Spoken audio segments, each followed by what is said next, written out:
Hello, hello. My name is April Malone with Yes, I Work From Home, and this is the podcast. Today I have Brodie Hubbard. He's the husband of a friend of mine, and I'm thankful to have you with me today, Brodie. Thanks for coming. Thank you so much for having me on. So, Brodie and I don't know each other very well, but we have a common denominator. So, my friend Meg is one of my favorite people in Arizona, and we met in a little bit of a random way. I was going to start a book club. And the book club that I wanted to start, I wanted to have a certain name, and I searched Facebook groups for this name, and there was already something very similar. And I looked at the Facebook group, and they had, I think I joined it, and then they described all of the book stuff that they wanted to do, but they never had an actual meeting. Like they never actually got together to discuss any books. And so I contacted the admins, and I was like, hey, I want to have a similar book club for moms. And I say, you also were going to start one, but you haven't done anything. Have a book I was going to propose. Would you guys like to join forces? And that same day, they made me an admin. And they were like, we're both pregnant. We're a little overwhelmed, and this is not going to happen in our, anytime soon. So go ahead, take it away. And so we joined forces, and we've had a book club for, gosh, I think it's been about 3 years now. And so it's it's thanks to you, or you're to blame for those nights that she's gone and that it's just me. Actually, pre-pandemic, like now I'm used to it, but pre-pandemic, juggling 2 kids by myself was hard. So I remember one night I was talking with Meg in the parking lot for like an hour, and she's like, yeah, my husband just texted me. He's like, I can see on the GPS or whatever that you haven't even left the parking lot yet. And you said you were on your way home, and I was like, sorry. Yeah. So like that starts as a safety thing, like, making sure everybody's okay. Yeah. And that just quickly becomes like, why is the dot here? Why is the dot at a for me it's like, are you visiting like a collectible shop, or like you already ate dinner, why are you at the Taco Bell or the Filberto's? Yeah, I don't share my location with my husband unless every once in a while I'm like, I'm literally on my way home, but I make sure I do all the other things first before, and I only share when I'm literally driving home.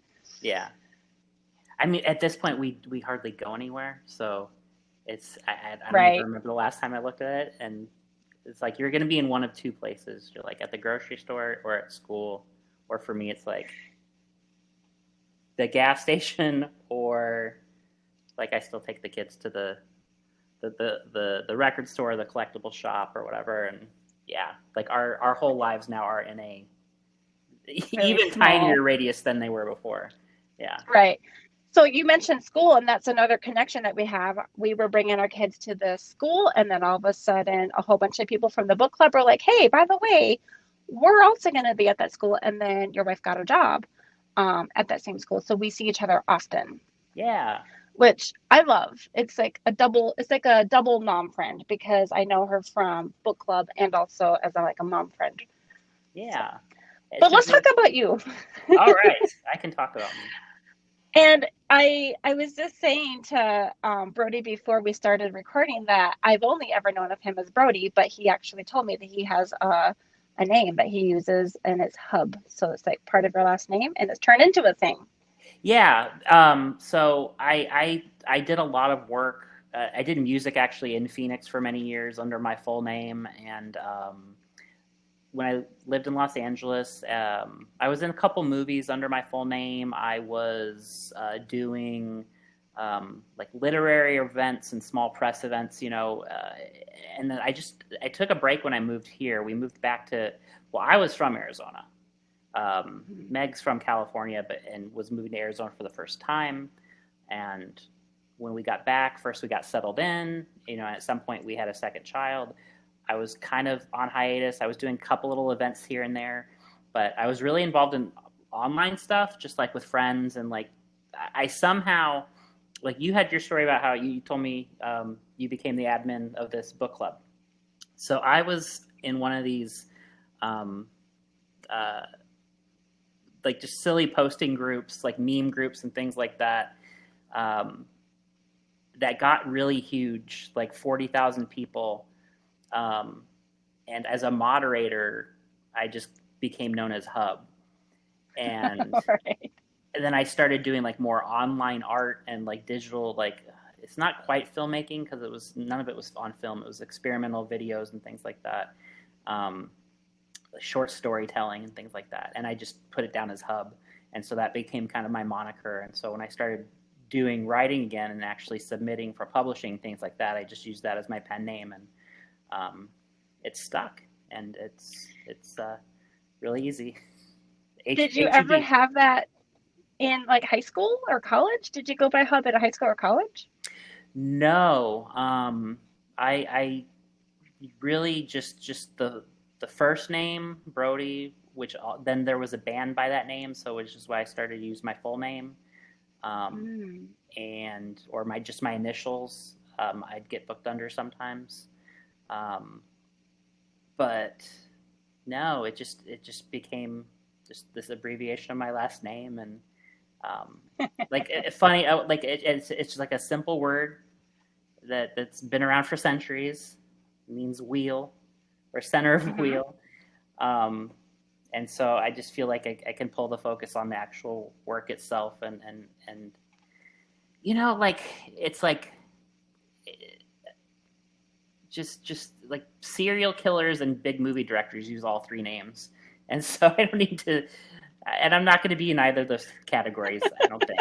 So so far so good. So just the short name is fine. Let's talk about your work from home journey. Yes. You've mentioned several things already. Like I was in a few films and I was in the music industry, but how did you get to working from home? Why don't you just go through it? Yeah. I had whatever odd jobs when I was a teenager and when I was a young adult here in Arizona, and specifically I grew up in Phoenix.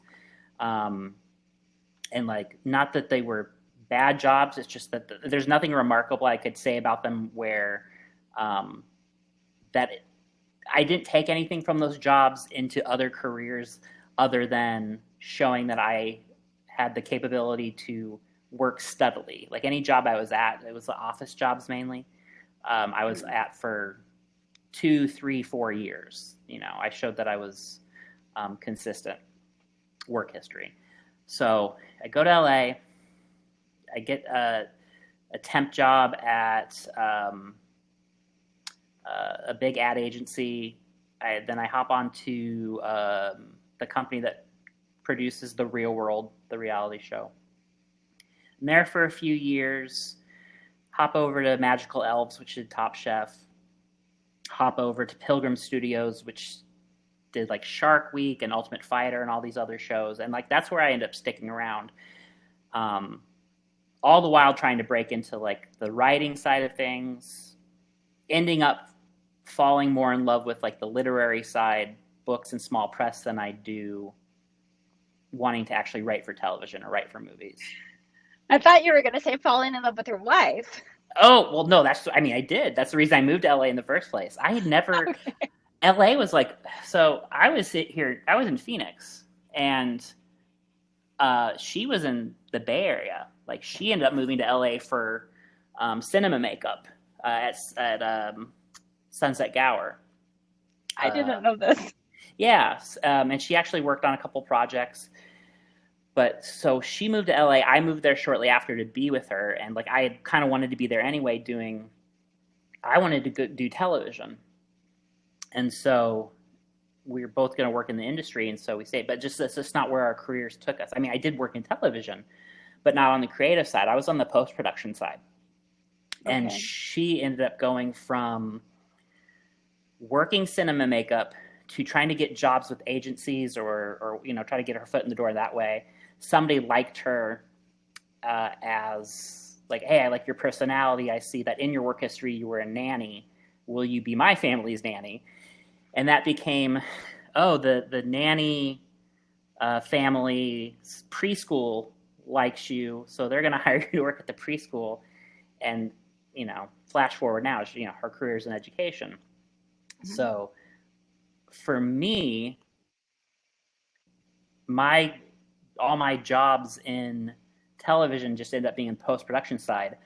My work was, the other work I did was like doing a podcast, interviewing celebrities, doing events. I emceed Wendy Ortiz's book launch for her second book, Hollywood Notebook. And I just like cool, fun things like that. I was on, the Razor Cake Gorski Press podcast. I read stuff with Miriam Gerba and John Ross Bowie, who you might know from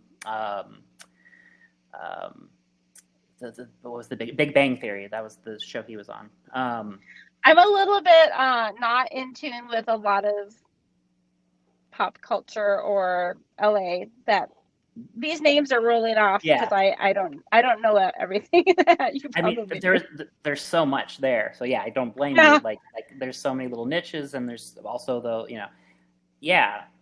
And so when just starting a family there and her career being where it was, and I wasn't looking like I was going to really advance anywhere in my side of television that I was at. And it's like, well, do we really want to wait for me to do some sort of shift to get me more on that writing side of television that I initially came there for? Or, like, what are we going to prioritize? And we ended up prioritizing, like, what's going to be best for the family? Well, moving back to Arizona, where I have family, so they could be near as that family grew, I could still write books or whatever from Arizona. I had started to take an MFA program at Antioch University, low residency program, so I only needed to be on campus twice a year for a week and a half at a time. And so it was like an online program most of the time. Exactly. And at the time, I was just driving across LA to get there during residencies. But it's like, okay, well, if I only have to be there twice a year, cool. I'll work, I'll live and work in Arizona, and I'll just keep writing and keep going that program. If something happens where something takes off, we could always go back, but that's not really going to be the concern right now. So she's like set on her program, continuing education. She's going to be a stay-at-home mom initially. Of course, the plan eventually became she became a teacher.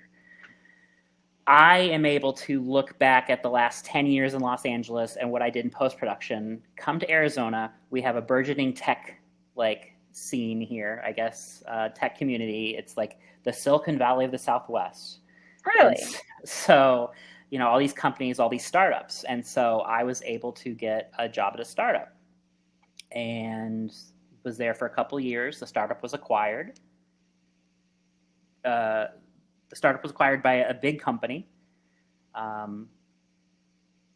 liked it fine, but I wanted more, and I was having to drive from the East Valley where I live. For anybody listening, watching who's not in Arizona, most people know Phoenix, but an hour outside of Phoenix, there's a whole set of towns and suburbs, and that's where I'm at. Yep, so, me too. Yes. So driving to Scottsdale is driving a half hour to an hour north. And I found a startup in my neighborhood, not my neighborhood, not my exact neighborhood, but like hop, skip, and a jump to Chandler, Arizona. There was a startup. Okay. So I get hired there 2 years ago, and I'm doing sales, I'm doing marketing, I'm doing a lot of phone calls, doing composition of marketing material in the office. A lot of my sales reps are remote, so I'm able to, have those relationships just based on the computer. But you were in the office at that point? I was. And then go through the situation again where my startup that I'm working at is acquired by this time an even bigger fish. Like I work for a billion-dollar multinational company now.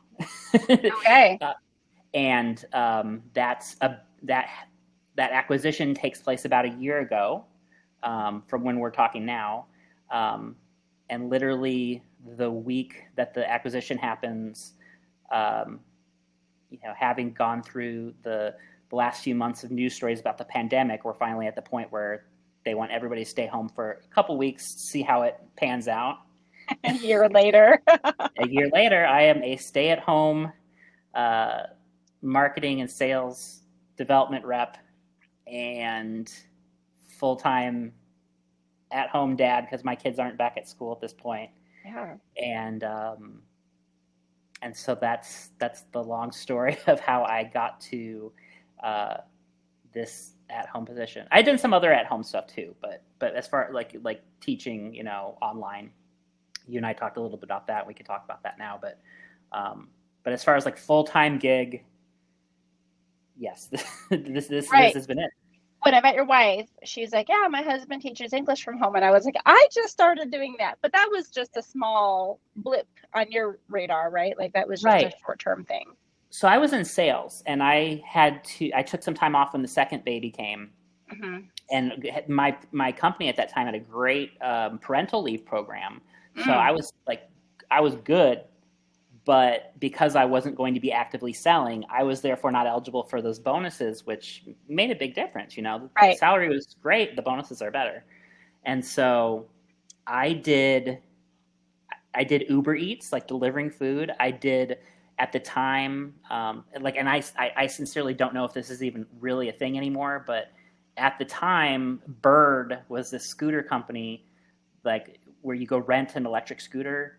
And you paid, a couple bucks and you ride around. Well, there was guys like me who would drive around late at night, I'd load up the same family van that my wife takes the kids to school in.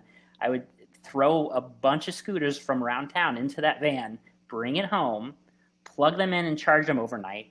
And then the next morning, go deliver them on street corners. Oh, wow. And so it was and then also teach kids overseas English, very rudimentary, English lessons. And so that's kind of how I made up the difference during my very generous parental leave for those sales bonuses that I was missing out on. So I started to get a taste of the working from home. And we even talked about at times where, just with any sales job, there's ups and downs. And if I was in a slump, it's starting to think, well, could I really hustle and work from home just with the online teaching, but also stuff like Upwork, which doing editing I would do some ghostwriting and editing from home.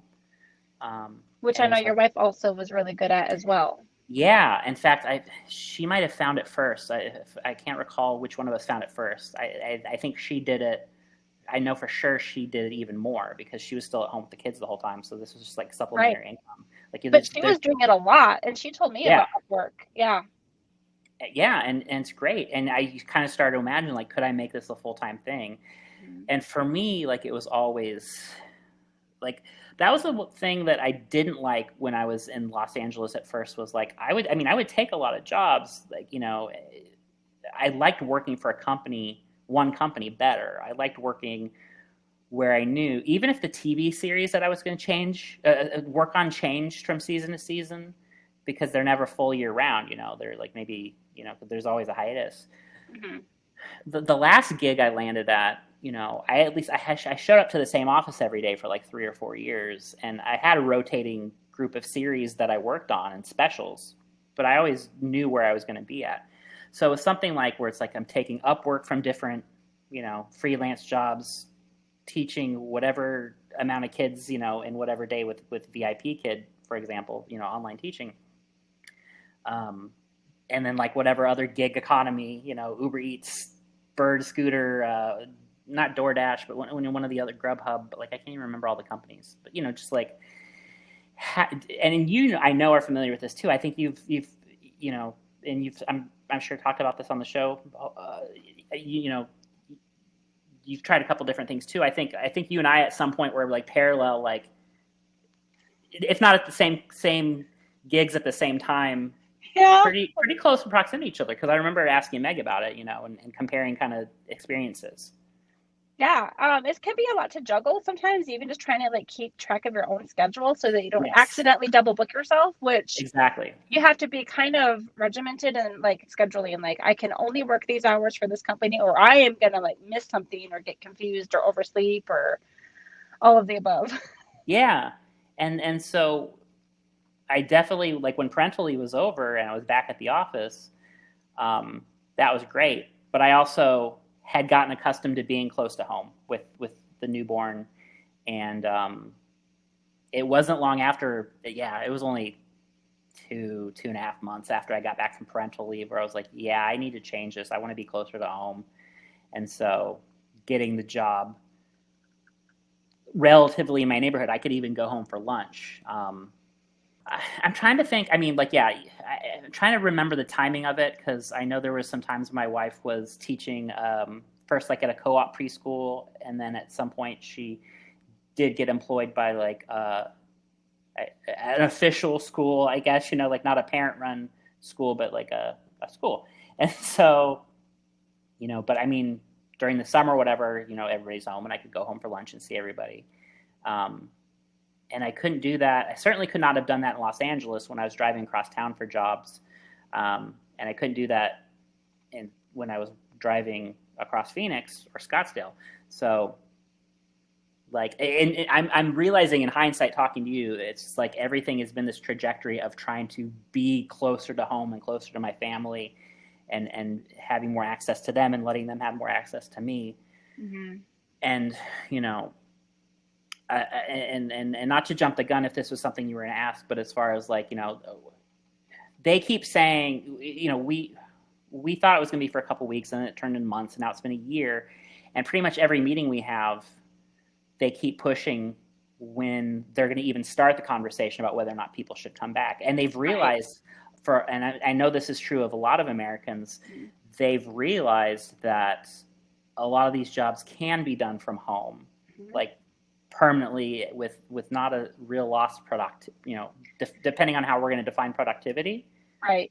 But I could certainly keep doing my job from home with what equipment I have. Mm-hmm. Even if post-pandemic, if that's going to be a thing, if I had to drive the 10 minutes to my office once a month or a couple times a month, to check in, or like for some special occasion, special all hands meeting, that's fine. But the bulk of my job I can do with a cell phone and computer. So my husband was actually given a chair, an allowance that he could choose his own desk and monitor, and he was able to take a few things from his work office desk setup. And they're having that same conversation. Like, we might allow this as a semi-permanent or permanent option for many of our employees. Now, obviously, some of them will need to be on site. Currently, he has to go on site once every 4 to 6 weeks to be on call for a week. But even, like, if he feels a tiny tickle in his throat, like if he feels a tiny bit sick, he's supposed to stay home, and he can do that from home too, even when he's on call. It's possibly going to turn into a long-term thing. And I mean, even he says, even if it ended up being 50% in the future that I needed to be back on site, he likes being able to take his lunch break with the kids. Sometimes we'll take a walk around the block together, or, just watch the kids playing in the driveway. And our kids are home in the daytime too, like yours are. We've been in online school, and now we're currently homeschooling. At least 2 out of the 3 kids, the third one only sees her teacher like 10 to 20 minutes a day. And so it's kind of like, well, we're just all home all of the time. And I know you've been holding down the fort because your wife has still been having to work on site. Yeah. And so it was interesting. I have a sister who has 8 kids. Yeah. And she homeschooled them all. Yeah. You might have heard this story. I've met your sister. Oh, have you? Yeah. At the birthday party. Well, my daughter did the balloons. Oh, okay. Yeah, of course. They would have all been here too. That makes, yes. So you've seen firsthand, like, how many kids that is to wrangle. I am one of 10 kids. You might not know this about me. And I was homeschooled. So see, I knew that you guys were doing homeschool. I did not know that you had come from that big of a family, though. So you know even more so. Yeah. So, like, in theory, I should be able just to handle 2 kids fine, and that's what I've had to do for I mean, the pandemic. I'm feeling ya. Right. The pandemic broke out right in like the last couple months of my oldest's kindergarten year. And so my wife came, like both of them, they were all home. So the first few months was easy as far as, I could lock myself in. She was allowed to teach from home. And since she Right. didn't, she only had a few classes every day. Yeah. And then, it was summer pretty quickly after that. And so Mhm. she was going to be home anyway. I think teachers nowadays get less of a break than they used to. I feel like the teacher break and the even kids break from school, like me, I growing up remember being out of school for like 3.5 months, and now it's somehow become 1.5, 2 months. Yeah, I don't know if that's like a more recent thing, because I'm from Minnesota, where they still don't go back to school until after Labor Day. So we get out like maybe around June 5th, and then you go back like sometimes September 2nd, sometimes September 6th, whatever. Here we have that more extended calendar now, and maybe that's like due to research that shows that kids don't retain very much over the summer. So they're giving us a little bit longer fall and a little bit longer spring and Christmas breaks, especially in the South where it's so freaking hot in the summertime. I can understand, because then having that spring and fall break allows us to actually get out in nature and enjoy, the beautiful desert. Absolutely. But yeah, the summer feels really short. Yeah, it was still like a good amount of time for, like where I got to see them more, and and I was able to do my job and concentrate on my job. And I would say that those first couple months of the pandemic, they were a lot more lenient as far as, and I'm not making sales. Like, I'm not closing deals. I'm facilitating it. I'm helping do outreach. So it's not like, I have to close X amount of deals within a quarter. I'm just trying to confirm appointments, confirm information with reps, confirm, and there was so much up in the air in that first few months that I had it easy, because Meg was taking care of the kids. I was concentrating on my job from within whatever space in the house I could have to myself. You can close the door. Yep. And the company was like, we understand that, there's people who are not picking up the phone right now. There's some people had been furloughed at that point. My company did not have to do that. But there was like deals that were in the works, or conversations that had started to happen.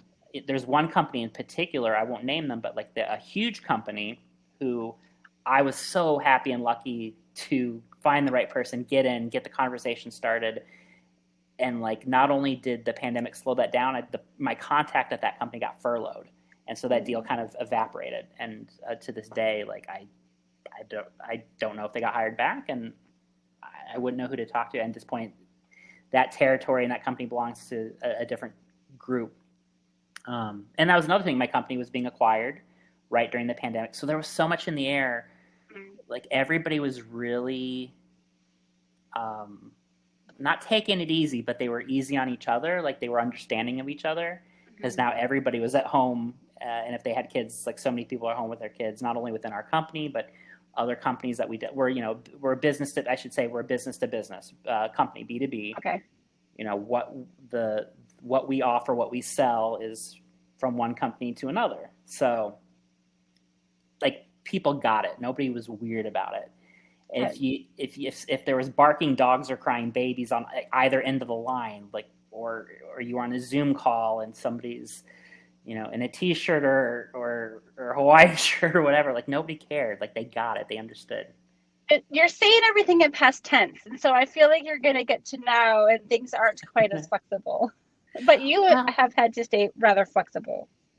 Yes. I mean, I am in the same state of mind that I was a year ago, where personally I feel unsure of things. I feel like I'm not, how do I say this? Like, I don't want to get too deep or heavy, but I am not the same person now that I was before the pandemic. Yeah. I was already kind of a weirdo, being in the arts and being in performance and being in literature and DIY. I grew up like a punk kid. So, like, I was always an outsider. And I certainly have never fully grown accustomed to the business world that I've found myself a part of working in startups, but I could, fake it enough. And now, I feel like so many people, even we're a year into the pandemic, people are just starting to get vaccinated. And so many people are able to put on so much more of a professional face than I am and talk like and act like they're back to business and things are getting back to normal. And I'm still in this bunker mentality where it's like, no, like I have to wear a mask if I ever leave the house, which I really try not to do. Yeah. I am paranoid about, okay, so here's one example. So we were a startup. We got acquired by a big multinational, we're one of a million subsidiaries they own. Mm-hmm. For the first time ever in my professional career, just because this is how they do things, they said part of the onboarding process is the employees have to get a drug screening. So under normal circumstances, the punk rock kid in me would have been like, no, this is oppression. This is invasion of privacy. This is, and like, mind you, like I have nothing harder in my system than caffeine. Yeah, same. But still, I'm like, why do you need that information? Why do you need blood work or an employee to pee in a cup? Bad enough that I have to deal with it. But now I have to go to an office, like a laboratory office somewhere 20 miles from where I live. And literally, like when I walked in, there's like people with their masks hanging off and coughing. And it's like, why would you send me here in the middle of the pandemic? I mean, I did the thing and it turned out fine. I wasn't going to be the one guy to like throw a fit about it and get, fired over it. I'm sure they would have said very nicely, well, it's like, it's mandatory and part of the deal. Yeah. Yeah. Just because that's the way that however long they've been a company, decades or a century, or I don't even know how long they've been around. Yeah. I've always had to. Yeah. It's just something I wasn't used to because working freelance, working in LA, working in the showbiz, and working at startups, it's just not. But no, this is like this is a real deal multinational, and they have their weird rules. Yeah. Again, and that's not to say that the people I work with, like the people I work with, are cool, but it's somebody's boss's boss higher up. And like, again, it's because it's a multinational company, so many of them are much further along in dealing with the pandemic than the United States is. Absolutely. I see where you're going. Yeah. Yeah. So they're like, and they're like, oh, well, but this, as long as they don't see productivity harmed, then they're cool with people being at home. So as far as that goes, they haven't had any complaints. Okay. They're happy about it. Where sales numbers and things are going, they I don't pretend to know all the financials, but even after they presented them, I don't fully. I was always a word guy, I wasn't the numbers guy, so I don't always understand every chart. But yeah, they did okay. They did fine. Their business wasn't impacted by the pandemic really. But I'm like, thinking, how could it not be? Like, how could everybody not be? How can I be the only one freaking out? Or am I just not? Do I just lack the poker face everybody else has? So if you when you said like, oh, you talk about it in past tense, it's like I felt like everybody was with me on this, and I'm slowly, or actually more rapidly, more and more we go on, like I'm feeling more left behind. Yeah. But you're not alone.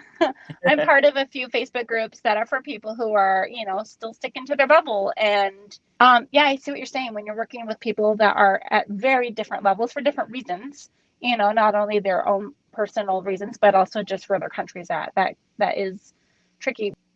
I think not only has the pandemic caused people to innovate, they've also seen where things, that the way they were done before, why they were wasteful or redundant or, just not as efficient as some of these other it's opened up a new way of doing things, or opened up returning to old ways of doing things that we got away from.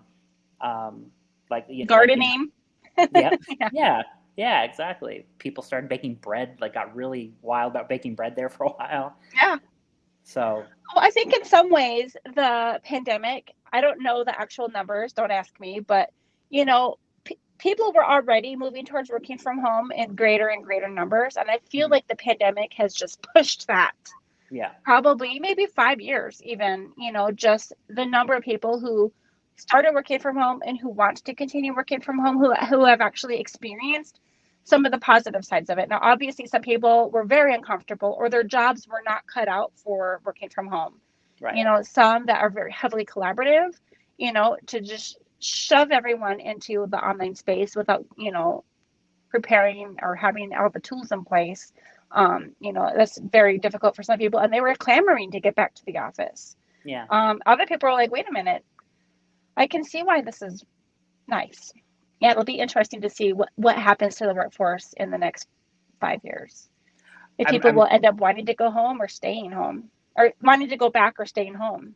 Right. So here, a quick analogy. So, and I won't say what company it was, but I did work for a company where things just happened in a certain way, and things were held together by duct tape and paper clips, just because that's always how it'd been. And this thing happens where a new manager comes in and says, well, why do we do things that way?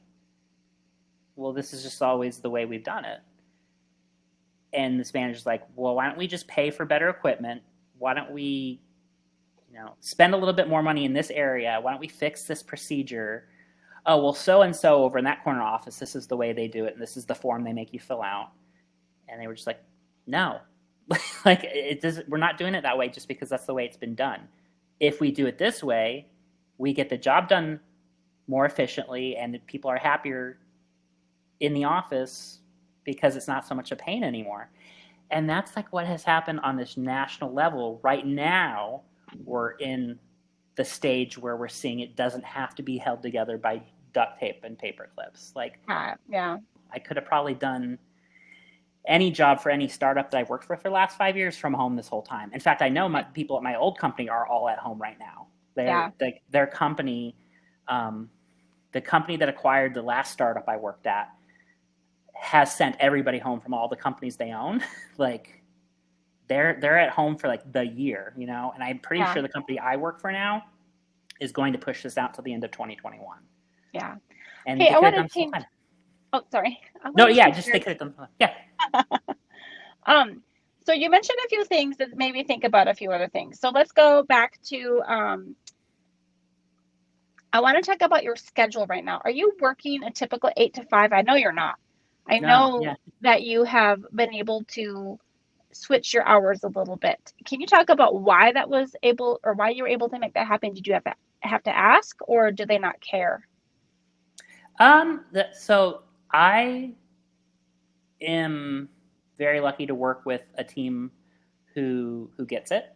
And even before the situation, we were all very loyal and helpful to each other. And the thing that was helpful to me was, because I was still needing to get up and get the kids ready for their day and make sure my wife was ready to go. And she was in a position where at some point she did return to the classroom. There weren't always kids there, but it was the decision of her employers to have the teachers teach from campus. Even though the kids were home online, they wanted all the teachers there to share resources and have the resources of the school. At some point, they did that online for a while, but eventually the teachers were back on campus. So I was left alone with the kids. And so what we decided between me and my team, and because there's a time zone difference, right? I'm in Arizona. Yep. Sometimes we're the same as the Pacific Standard Time. Sometimes we're an hour ahead. But all my East Coast people are, obviously 2 or 3 hours ahead. I had a lot of Central Standard Time accounts and reps, so they were always going to be 1 to 2 hours ahead. Yep. So even in the days when I went to the office and worked 8 to 5, my last hour of the day, 4 to 5, even if people were in my time zone that I was calling, a lot of them were already packing up and heading out the door early, Yeah. at their company. And I mean, people in my company were doing the same thing. It's like, well, it's 4:30, but it's a Friday and got tickets to the Arizona Diamondbacks. Like, I'm just going to go ahead and sneak out. Everybody does it, and nobody is hard on each other about it. So it's like, well, I start work from 6 a.m. or 7 a.m., get online, check my email, check my messages, or maybe there was like a meeting. And because I was working with international reps as well, me getting up at 6 or 7 allowed them to take meetings with me at what was the end of their day, or even a little past. There was one person in particular in Ireland who would stay up till 5:30, 6 p.m., or I should say stay online and talk to us. And then he's like, okay, I absolutely have to go and have dinner with my family now. Like, okay, cool. So I was have been able to do that, set these hours where I get up early, and then I can wrap up 1:30, 2, 3 o'clock, because my kids have been very patient waiting for Papa all day, and me checking on them every hour, we're obviously in the same house, but sometimes it's like, okay, you're going to play this game or watch this cartoon, or play this video game, and I'm going to be in a meeting in the other room.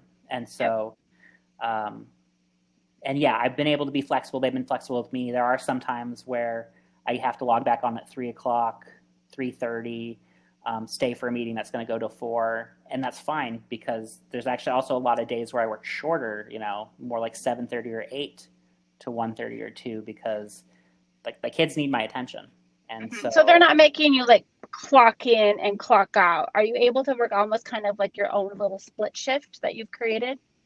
Exactly. As long as I'm showing that I'm doing work, and they know that, because I am accountable to my sales reps, I'm accountable to the rest of my team and the projects that we're on, and I am accountable for helping deals go into motion that eventually, are going to pay off in and deals won and closed for the company, for their bottom line.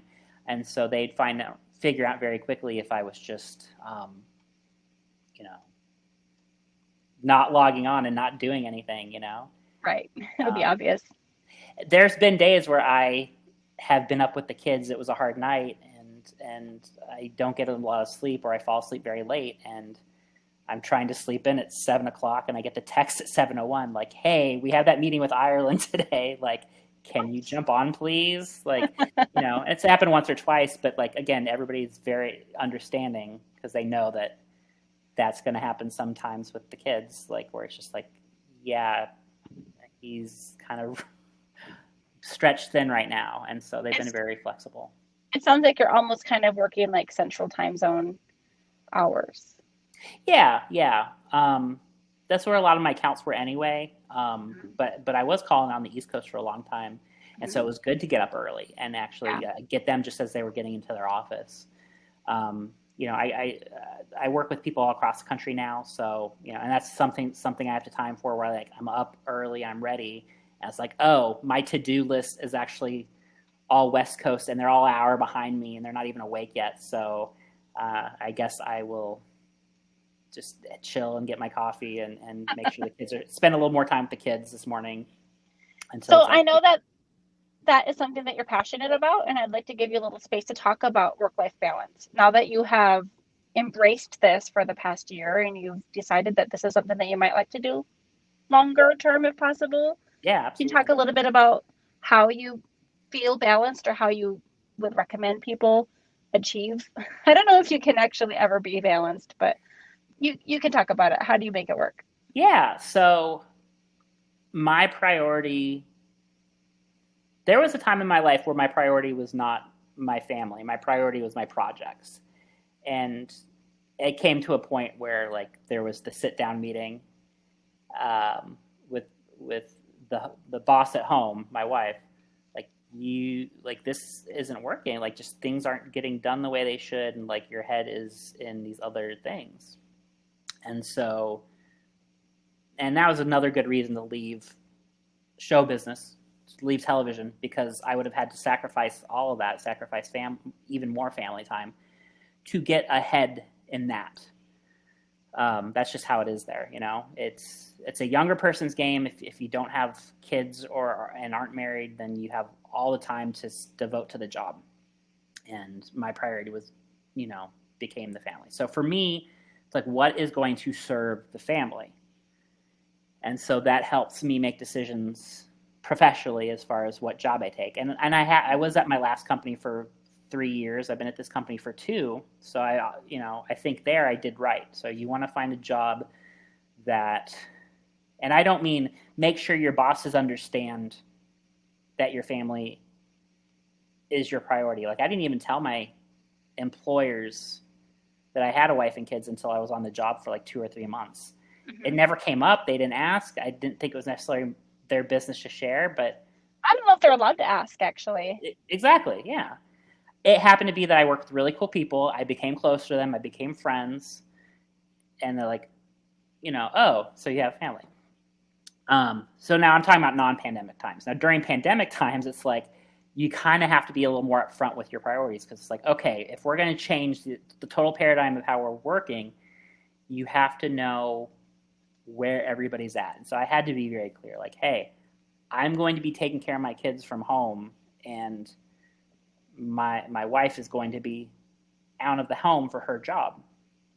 And so I will need to do these hours so that there was a time. So here's a funny thing that happened over the course of the pandemic. My youngest is not taking naps anymore. Oh, which is always such a pain. It was much more. I had to schedule my whole workday around her nap.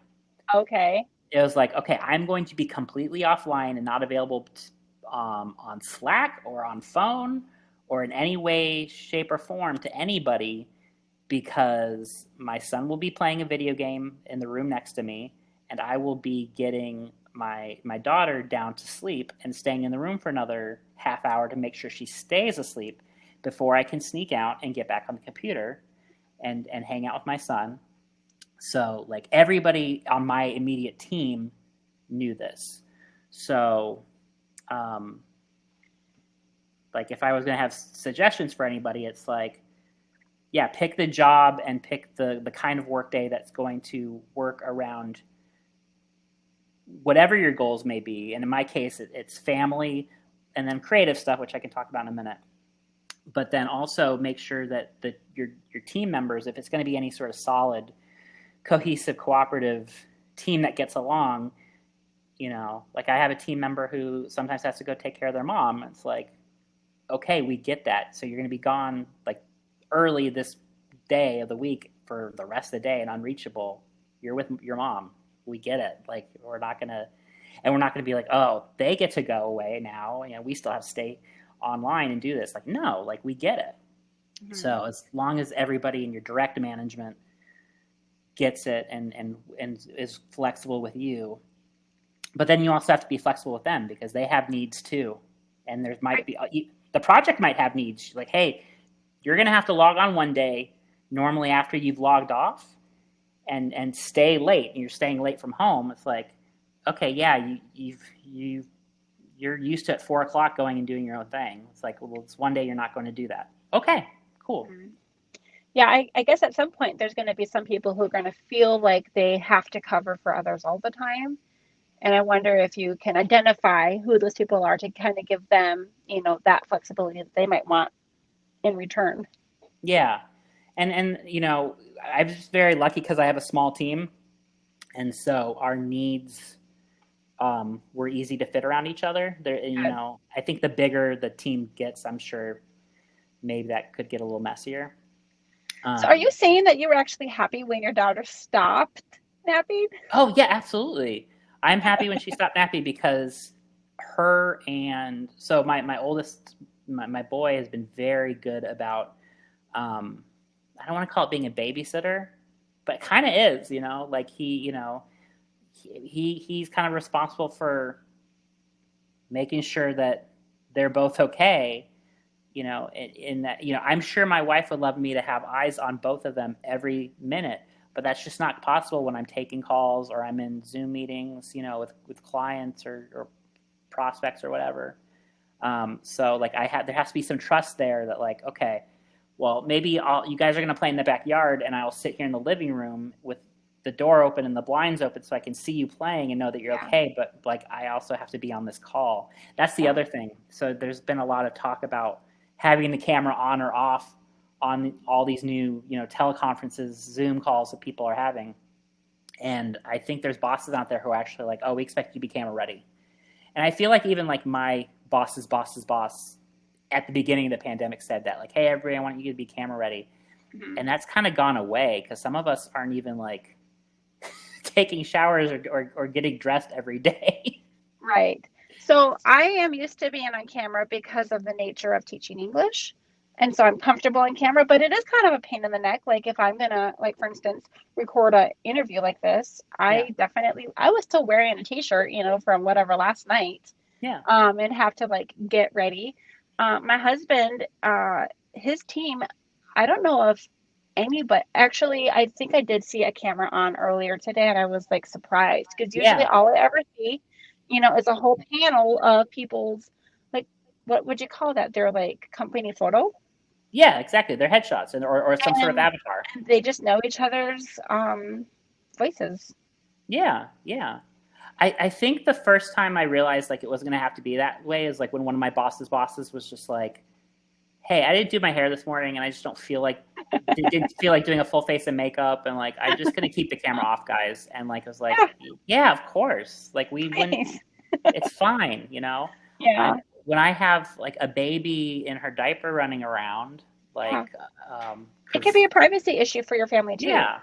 Honestly, I do make a point for myself to try to position myself so that I'm not going to have traffic following, walking behind me. Sure. Like for instance, earlier I was talking with my assistant who helps with like my video editing and things. Yeah. And my daughter walks in. We don't wear enough clothes sometimes in our family. And I know about where the camera ends. And so I can just kind of like lovingly keep her away from the camera. And that protects not only, my daughter's privacy, but also the person I'm on with. They don't have to, feel awkward about seeing unnecessary things. And so I like to put my back towards the wall, if possible, or into a corner. And that's something that I have just kind of picked up, that I noticed that a lot of people, they're used to putting their desk facing the wall, where I prefer to actually spin it around and just give myself a little bit of chair wiggle room. And I think that just that one thing, then your house doesn't have to be all clean. People aren't going to see your dog. I mean, like, it's just, it gives everybody a little bit of like, I don't know, anonymity. Did I say that right? No, absolutely. And exactly. I'm the same way. I've taken all meetings in bed. Like I'm waking up early enough and I'm not showered and dressed in, anything more than pajamas or whatever, like, and I just lying there, my head on the pillow. Cause there's some meetings where I'm purely there as, I'm introducing two people and the prospect and the sales rep, I'm the one who made the relationship possible, but I'm on mute and I'm just letting the sales rep do his thing or her thing. And like, I'm just there kind of to be able to say that I am the person that the sales rep is accountable for, so that I can report that the meeting happened and it went great and they did the pitch perfect. And it looks like this is going to go somewhere and become an opportunity. But during the meeting, I can be on mute with my head on the pillow, like I have a daughter who took a few online classes that way. Yeah.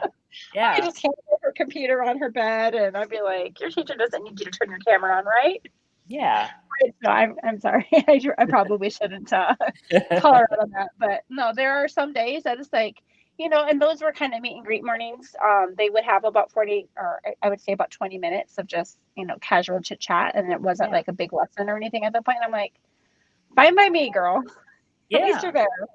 So I would hope that as a culture we will start to relax and be less tense about these things. And like I said, my team is all very forgiving and cooperative, and everybody's like there's not one time that anybody has like taken advantage, like undue advantage of that. Like it's right. I work with good people, and I am lucky in the line of work that I'm in to. Right. I couldn't tell you about any negative experiences. So like everybody gets it. I'm sorry. When I was working for Mayo Clinic, that's one thing I was going to say before, is we had to clock in and clock out for lunch. Yeah. And we had to get permission if we were going to change our schedule a little bit. If we wanted to have a longer lunch, we had to like literally get permission. That was one of the things that I actually advocated for myself when I was having my third kid. I was like, hey, I'm going to continue working your terrible third shift hours, but in return, because they had given the opportunity for a lot of people to change their schedule finally after several years. Yeah. I said, in return, though, I would like to have more flexibility, and I'd like to take a 90-minute lunch every single night, and I'd like to be able to take it in 30 minutes or 2 45 minutes, 3 30 minutes, 2 45 minutes, 1 90-minute, and I don't want to have to ask permission. Is that okay? And they said yes. And now, fast forward, I interviewed one of my previous coworkers earlier, well, I don't know, the first 5 or 10 episodes, and she said that everybody has that now. And I don't know if I helped that get started before I left, or if that's just something that came to be like, we don't need to micromanage every single person's, clock. I mean, exactly. It was really kind of ridiculous. And so I hope that one of the things that comes out of this pandemic is that there will be more flexibility and more appreciation and more, teamwork in those kinds of ways, rather than those people who prefer to micromanage everything. Yeah. I hope that's a thing of the past. And, we have a whole, I was saying to my wife today, like, what stories are my kids going to tell their kids someday about what they saw and what they experienced? And it's like, think of that. There's a whole bunch of people who this has been their only experience in the workforce or in school. So, I think it'll have to change. Like I said, especially with everybody seeing that it didn't have to be as hard as it has been. Mm-hmm. I think that people can start, like you said, advocating for themselves and for each other to make it easier. As long as people are fair and don't take advantage, absolutely. Hey, I wanted to ask you something about your current setup. Do you have work equipment that your company gave you, or how did that work out for you? So, yes. So here's the funny thing. One of the great things about the company I work for is they are very generous, and they are very much like the reason why I'm able to talk to you now is because like they have been very clear, like take the vacation days when you need it. And like we have some big departmental changes coming. There's certain things with, like I said, I was a startup. It's been acquired by this big company. And there's like a bunch of stuff that is starting to kick into place where now we're like fully integrated, and my job is going to become accelerated in some different ways here soon. And the team's changing up. And so my boss and I talked, it's like, this would be a good time for me to take a vacation. And spring break. Yeah, exactly. Like I get to actually spend spring break with my family because they are home for spring break. So that's been cool. One of the things I had to do was on my last day before my vacation was go in, and we're kind of phasing out the equipment from the startup. Here's your new company issued computer. And I've always just been like on my phone, my iPhone, and the laptop they gave me. But, they wanted to give me a company phone. They wanted to give me like this big deck and the station to set up all this stuff. And I'm like, I'm not going to use that. And they're like, well, you have to take it home because they said we had to give it to everybody. I'm like, all right. So there's all this stuff sitting in a box, and it's going to remain in a box. I don't want to recreate my work desk at home. Okay. I like having just a laptop, and throwing that around wherever I need to go. If I'm sitting on the couch watching the kids play in the backyard, if I'm at the kitchen table, if I'm getting up for an early meeting, like I said, doing a introduction between a sales rep and a prospect, and it's 7:00 in the morning my time, and I'm gonna lay my head on the pillow, and I'm still listening to conversation. I'm not zoning out because I have to like account for that meeting having happened. But like, I'm going to put what little awake energy I have into doing that, and my body is going to be in sleep mode otherwise. So I have a question that goes along with that then. Because one of the reasons a lot of people do want to recreate their workstation is for the ergonomic features. So how do you keep yourself from hunching over your little laptop or straining yourself? Because I have a lot of like physical issues that I've been having to go through, like physical therapy and all of the stuff. Yeah. So how are you going to prevent yourself from getting there? So one of the good things I learned at one of my old jobs, one of our clients built the kind of platform, like standing desks. Yeah. And so I got to use one because we had them around the office because they were a client of ours. Yeah. And so at home, I recreated and at this new job now, you know, even at my office pre-pandemic in my current gig, I had a standing desk. And so now I can just put the computer on the bar in the kitchen if I need to. And just have it there and stand there. You know, I take a lot of meetings that way and walk around. That's a good height. Yeah. So I don't, so, you know, I'm probably like right now, like hunched over more than I normally would be. Like, and I'm actually fine right now. I'm comfortable. But, yeah, no, ergonomically being in bed or, you know, or just standing up in the kitchen and making coffee while a meeting's going on. Sometimes we have these all hands meetings and it's like everybody logging in from all over the world. Mm-hmm. And, you know, I don't have to be on mic or on camera. Right. So, but I just need to listen so I know what's going on at my company. And so I have the computer on the bar and make myself coffee, go around, you know, if my daughter wants to snuggle, then I can go sit on the couch and she can lean on me, you know. I just keep moving around. I think that's the big thing. I just have to keep moving around because I am of that bunker mentality right now. I'm not as active, you know. I live in Arizona. It's very hot. So I'm not out and about as much as I would like to be, or as much as I would have been in the LA weather. So yeah, I just keep moving around. But that's what the flexibility of just being on the laptop and making calls on my phone when I need to. I do a lot of email. Like my approach is I really like the email marketing aspect because I am a word guy. I love the written word, and I think I get more meetings writing to people. I don't like picking up the phone, so I don't see why they want to pick up the phone. Yeah. And a lot of times I just need to write them a well-written, perfectly worded letter to get what I want and to get the meeting. Like, yeah, sure, I'd be interested in that. And then I'll let the sales rep talk on the call because he's the guy who likes to talk, right? And he's the guy who closes deals that way. Right. So that's, you know, so I can just keep moving around and laying out and being comfortable in my home. Yeah, it sounds like you're better at that than I am because I find myself often just coming back. I've got my laptop doesn't hold a very long charge anymore. And so I'm constantly tethered to something. Now that I have the AirPods, it gives me a little bit more freedom of movement as far as like not being tethered literally with my headset. Yeah. It even allows me, like today I was attending a meeting and I was organizing my desk. It's a pit in here. Yeah. And so as soon as I am on one of those meetings where I'm listening, it gives me a chance to have that freedom to like move around. And I'm like, oh, I actually feel better today than I did the last week. Oh yeah. I will say like this is also true in my writing. So, you know, I write for myself. I'm also an editor for a lit journal. And I know that there's so many writers and editors who have a routine and who work better the way like you work or where a lot of people that you and I know work where they have a station, a set place in their home, a set time and a set quiet or volume, you know, a set amount of coffee before they get started maybe. Like they have like their own thing. I've just always been I was a punk kid. I would take naps on the practice room floor while my band played. Like I am an adaptable creature. Right. And sometimes, and I think that any routine would in a lot of ways over the years, as Meg could probably tell you, there are ways that routines have saved me and kept me well behaved.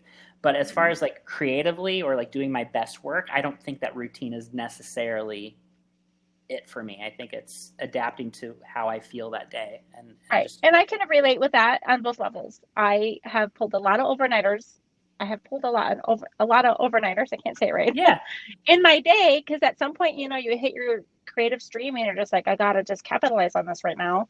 yeah. And other times, yeah, you've got to build that routine that will save your butt from, oversleeping or something like that. Right. Why don't you chat for just a minute about some of these other things that you're doing? Because I do want to let you give an opportunity to tell us more about your writing and where people can find you. Yeah, absolutely. And I will say, like, this is something that has kept me sane during this whole weird time, is like, I actually upped my creative output during this time. I started writing more, submitting to more journals. So my own writing, I'm in a lot of different things. I have some articles coming out on a website called Drunk Monkeys. I also regularly edit for Meow Meow Pow Pow.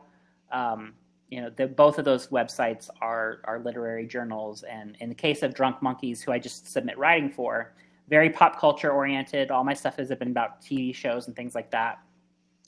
With Meow Meow Pow Pow, it's more of they're primarily a broadside that does poetry and like flash fiction and things like that. I've been kind of given over the blog to edit, and because I was submitting a lot of pop culture articles for our own blog, and the team and I agreed, like, hey, why don't I go seek some of this stuff out? So we have some cool stuff. I read a lot of the bee stuff. A lot of bee work. Yeah. Yeah, we do a theme every once in a while, and like the last theme that we're closing out is bees, and so people had bee-themed poetry and things like that. I did a whole article about the history of bees in DC Comics history, and because there was more than you'd expect. So I edit for them, and somebody today did one of the pieces I put up by another writer today was about reflections on the fragility of life based on IMDb trivia about Ghostbusters 2. Somebody else wrote about the meaningfulness of a deleted scene from the First Wives Club that it's like a movie that has from decades ago. I very much specialize in obscure pop culture facts and weird personal connections to it. So, you can find a lot of my stuff. I just catalog everything that I've been doing for other people, for other journals and things like that on hubunofficial.com. And then I'm, like I said, actively taking pitches for and handling the publishing on our blog for Meow Meow Pow Pow Lit.com. So those are the two big places people can find what I do. But I've also been doing I got into video and experimental narrative on video. And then I married that to this pop culture interest. I actually started doing these little TikTok essays where, WandaVision was a huge thing in my house. Everybody loved WandaVision in this house. Well, I mean, me and my daughter. My son isn't as interested. Meg barely has time for it.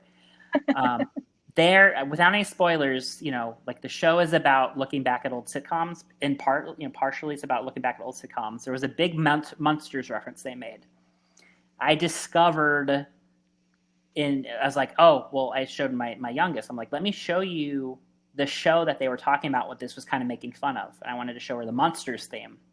Come to find out, there were not one, but two different versions of the Munsters before the version that came on the air. There was two unaired pilots. Yeah. So the first one was in color, had a different Marilyn, had a different wife, Phoebe, not Lily, different actress. Wow. And the son, Eddie Munster, made to look totally like a werewolf, as opposed to just Butch Patrick with his, widow's peak, played by this actor that was never seen again, Happy Durham, I think his name was, something like that. And then they did the second version of the pilot, which looks a little more like what we know now, with the actors we know now, with the theme. They hadn't quite got the Eddie Munster look yet. He just looked like a kid with pointy ears. Okay. But it was totally away from the total beast look of the first pilot. So I found out this stuff. I didn't know about it, and I posted it on TikTok with the footage and kind of narration explaining what it was, and I wake up one day and 60,000 people have viewed it. I'm like, oh, so people are interested in this content. Okay, I'll keep doing this, and hopefully they check out the stuff that I'm writing too. It's obviously more riveting what I'm putting out there. Hey, you all can find me on TikTok too. Yeah, we'll have to find you. What do you call it? A handle? What do you call it on TikTok? Everything is under just Hub Unofficial. Okay. You know where I got that name? Do you have kids who have any of your kids? Did any of your kids become enamored by the Pied Piper of YouTube known as Blippi? I think we have been exposed. Yes, many have. And he was called, like, you could find all his stuff under like Blippi Official. Okay. So I became Hub Unofficial. I see. Hey, Brodie, aka Hub, what would you recommend for people who are thinking about working from home for the first time, or who have been thrown into it and need to make it work long term? So first and foremost, I think everybody needs to take care of themselves, their mental health, their mental wellness, figure out what situation is going to be best for that. Mm-hmm. I would like to hope that everybody's bosses, managers, supervisors, etc., will be understanding of that. But so start to have those conversations like before you take a job, or if your work situation is changing, like start to have the conversations. Realize what value you're giving to the company. I think the big lesson that I learned at some point was don't let them think that you are totally replaceable. You and I live in a what they call at will state, or what they call it. Oh, right. Yes. Fire at will. Fire at will. And like, bad bosses, toxic bosses make them think, well, we can replace you. Yeah. What the secret I learned at some point was it takes a lot of resources to recruit and hire and train people.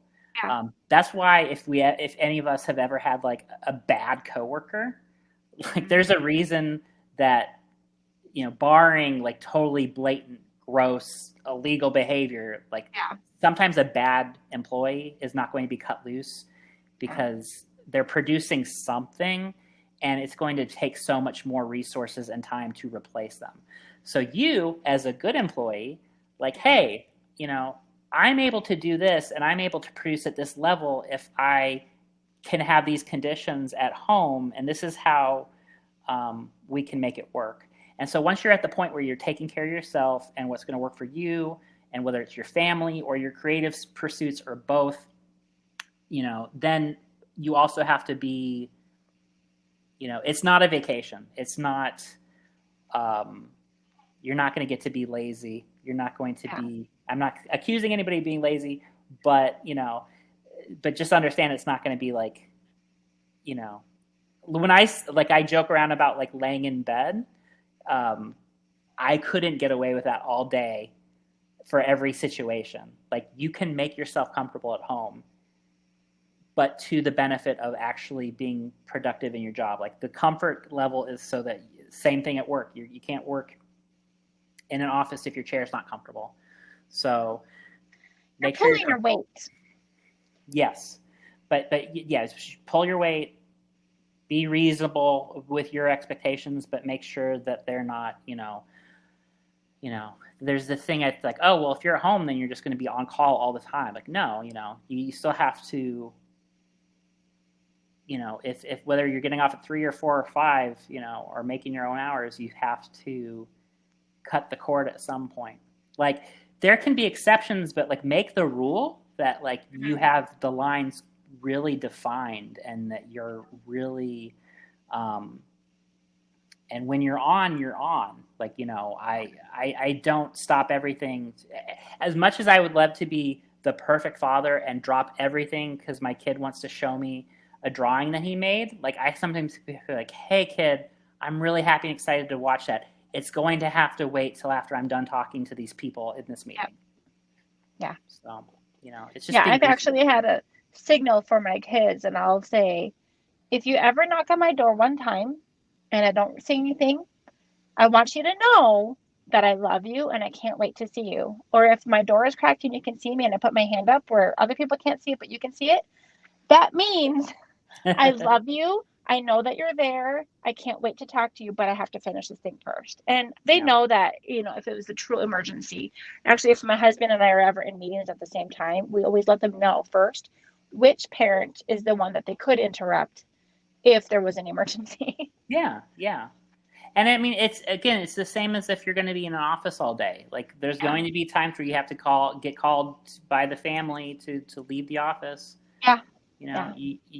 But people know, the people in your life know what's reasonable. It's setting reasonable boundaries. I think that's it. It's setting reasonable boundaries for yourself, with your employers, just like you would at work.